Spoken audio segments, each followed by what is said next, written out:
say the craziest shit I've seen is just people casually snorting that white stuff in front of me. Like, I've seen some crazy shit in this industry. It's easy to get lost in it. Not judging anybody who indulges in those things, but like, you're gonna be exposed to a lot of shit. Like, Atlanta especially, it's a freaky ass city. You look like you done seen a lot. Yes.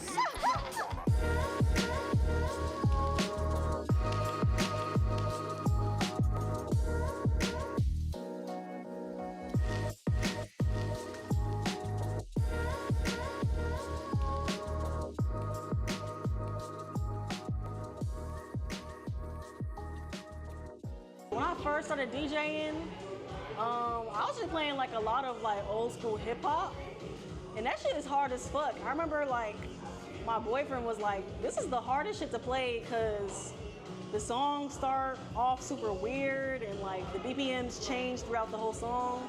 But I'm kind of glad I started with that because once I learned how to play that, I could like kind of play anything. So like I'm talking about like De La Soul, like. That's the shit I was playing, like Jay Dilla beats and stuff. A full circle moment was when I actually like DJ'd for, it's like a tribute for Jay Dilla. I actually DJ'd for him at like, his mom at the Trap Museum. Yeah, that was like a hella full circle ass moment. Yeah, so it was crazy. But then like, once I got that down, I was like, okay, what do I want to do? Then I started like DJing dance hall and like Afro house.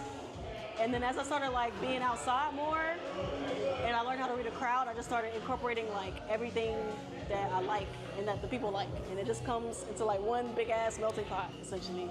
Like, I'm sure you feel the same way as like a black girl with multiple interests, but like being like multicultural is kind of like that too. Like you grow up listening to all these different genres. Like, you know, I grew up in Atlanta, so obviously like trap, but my folks listen to like reggae. And like I personally was like interested in like, I don't know, like Green Day, Nirvana, all that shit. So like just incorporating everything that you like into like one thing, you know?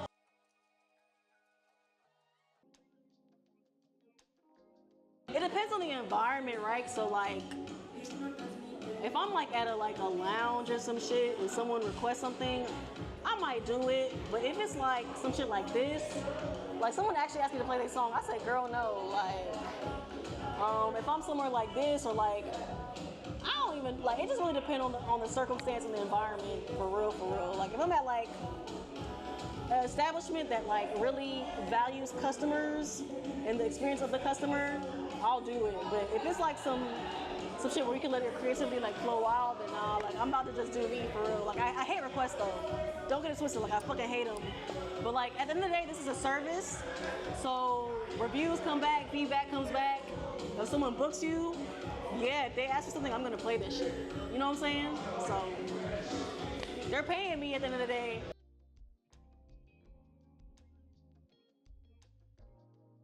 I would say I mix Atlanta trap with Caribbean sounds. It could be anything in the Caribbean. It could be dancehall, it could be soca, it could be Brazilian funk. But we're all find like an edit that's like a shoddy low Brazilian funk edit. Some shit like that, to where like I can relate to it on like all sides of myself as like a Jamaican American woman, you know.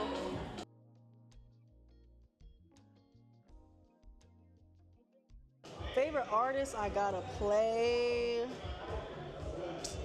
I gotta play some Gucci Mane. I gotta play some Waka Flocka, and I gotta play like my alt girlies. I gotta play like Victoria Monet. Tia, I gotta play all them girlies too. I gotta represent for like the girls that don't get enough representation. So that's like me, the artist that I like to play.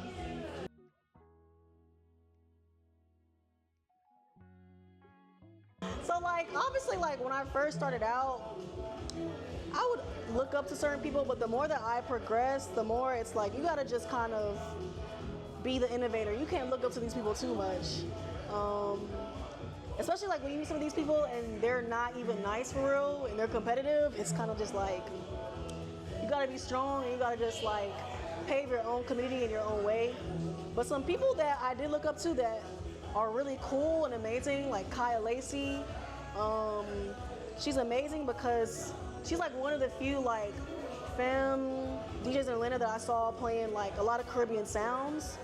and she's actually super sweet in person. So I would say Kaya Lacey is one of the DJs I looked up to, and I still look up to her, because just on every aspect of just like being an artist and a DJ, and she sells fruit, she sells merch. Like that's really the goal, is to like have more than just a service, but to have like an empire. So that's why I like Kaya Lacey a lot.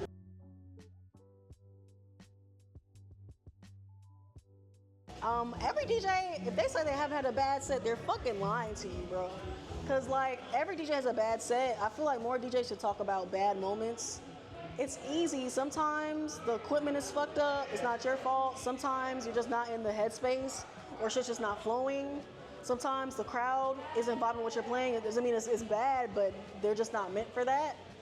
So every DJ has a bad set. I've had plenty of bad sets. I might have some more bad sets, but I just gotta keep on pushing shit. Like, for real. I think one of my set today is one of my best sets ever. I ain't gonna cap. Like, in terms of just flowing, like, I feel like every DJ wants to get into the flow state. Or an artist, you know, like when you're painting and you're not thinking about the next stroke. Like, as a DJ, when you're in that flow state, like your fingers are moving for you. Like, that's what happened just now, so I'm really happy for it. I would say the craziest shit I've seen is just people casually snorting that white stuff in front of me. Like, I've seen some crazy shit in this industry. It's easy to get lost in it. Not judging anybody who indulges in those things, but like, you're gonna be exposed to a lot of shit. Like, yeah, I'm gonna just say that.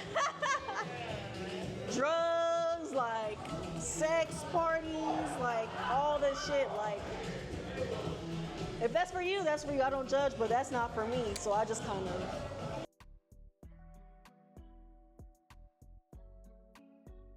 I just really want to be on some.